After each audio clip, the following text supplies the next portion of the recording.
حضرت انس بن مالک حدیث کے راوی، میری طرف دیکھیے گا، حضرت انس بن مالک حدیث کے راوی ہیں، توجہ کرنا۔ کہتے ہیں ایک بی بی حضور کے پاس آئی، اپنا علاقہ چھوڑ آئی، آ کے کھڑی ہوئی تو اس نے کہا حضور میں خاندان بھی چھوڑ آئی ہوں، سسرال بھی، میکا بھی، ننیال بھی، ددیال بھی، میں ہر ایک کو چھوڑ آئی ہوں، میں جائیداد والی تھی وہ بھی چھوڑ آئی ہوں، مال دولت بھی چھوڑ، ایک میرا بیٹا تھا جوان وہ میں ساتھ لائی ہوں۔ سونیا یہ آپ کی نوکری کرے گا اور میں حضرت فاطمہ کی ڈیوٹی کروں گی، میں حضرت عائشہ کے برتن دھویا کروں گی، میں بھی نوکری کروں گی، حاضر ہے۔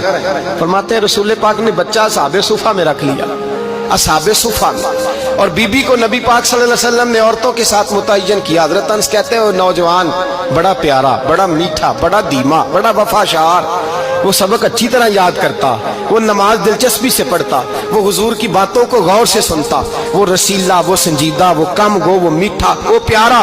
کہتے ہیں بڑی دلکشا طبیعت، اس کی مقناطیسی سی شخصیت، طبیعت کھنچی چلی جائے اس کی طرف، بڑا حسین و جمیل وہ نوجوان۔ اس ماں بیٹے کے تذکرے ہونے لگے کہ بڑی جائیدادیں چھوڑ کے آئے، بڑے مال والے، انہوں نے بڑی قربانی دی ہے، ہر رشتہ ناتا توڑ کے رب رسول سے یارانہ لگایا ہے، اللہ بڑا بے نیاز ہے۔ بچہ بیمار ہو گیا، شدید علیل ہوا۔ حضرت انس بن مالک فرماتے ہیں ہم قریب جا کے بیٹھے تیمارداری کرنے تو اتنا علیل ہوا کہ اس کا وجود کانپنے لگا۔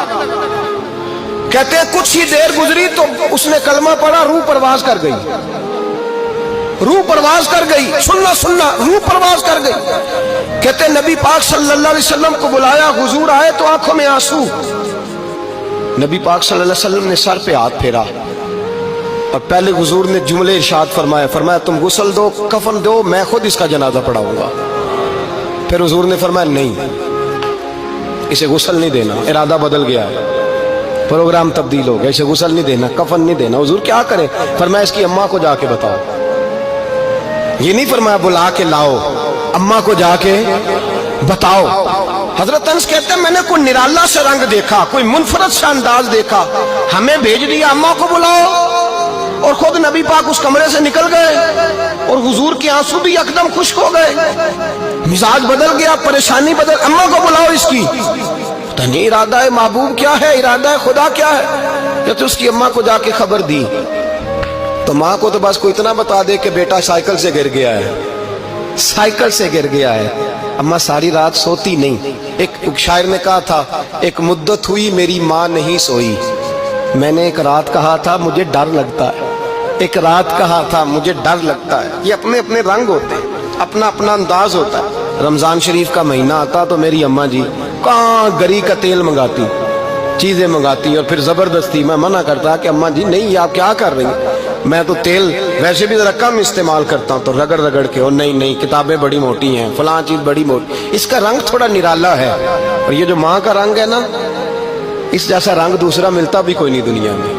یہ اپنی مثال آپ ہی ہے۔ اماں کو کہا تیرا بیٹا، اماں ذرا دوڑی، گری، پھر اٹھی، پھر گری، پھر اٹھی، پھر گری، روتی ہوئی آئی۔ کہتے ہیں پیچھے وہ روئی، لیکن جب بیٹے کی میت کے قریب آئی تو اب نہیں روئی۔ کہتے ہیں ہمارے چہروں پہ نظر دے ڈالی اور کہنے لگی تمہارا کلاس فیلو فوت ہو گیا ہے، واقعی چلا گیا ہے؟ کہاں پردہ کر، واقعی کہاں؟ کہتے اماں نا زمین پہ بیٹھی اور پہلے اس نے بیٹے کے پیر اٹھا کے چومے، پھر سینے پہ رکھے، پھر وہاں سے اٹھی اور ادھر آئی، سر سجدے میں رکھا اور دونوں ہاتھ اٹھا کے کہنے لگی اے اللہ میں دولت کے لیے ایمان نہیں لائی تھی، اے اللہ میں جائیدادوں کے لیے کلمہ نہیں پڑھا تھا، مولا میں تیری بارگاہ میں آئی تھی تو میں تیرے اور تیرے رسول کو مان کر آئی تھی، خدا بندہ میں نے میکے چھوڑ دیے، سسرال چھوڑ دیا، ننیال چھوڑ دیے، ددیال، وہ دشمن تھے سارے دین کے، چھوڑ کے آئی، میں نے آرزوؤں کا بڑا مکان بھی چھوڑا، خدا بندہ بیٹے نے جانا تھا، مجھے شکوہ کوئی نہیں، لیکن خدا بندہ اب میرے سارے کہیں گے تو نے کلمہ پڑھا تھا تو تیرا بیٹا ہی چلا گیا، اے اللہ کی اگر تو نے دل مسلم کی دل جوئی نہیں، تانا دیں گے بت کے مسلم کا خدا کوئی نہیں، اے اللہ میرا یقین کہتا ہے کہ اگر تو مارنے پہ قادر ہے تو تو زندگی دینے پہ بھی قادر ہے، خدا بندہ کافروں کو راضی نہ کر، وہ خوش ہو جائیں گے،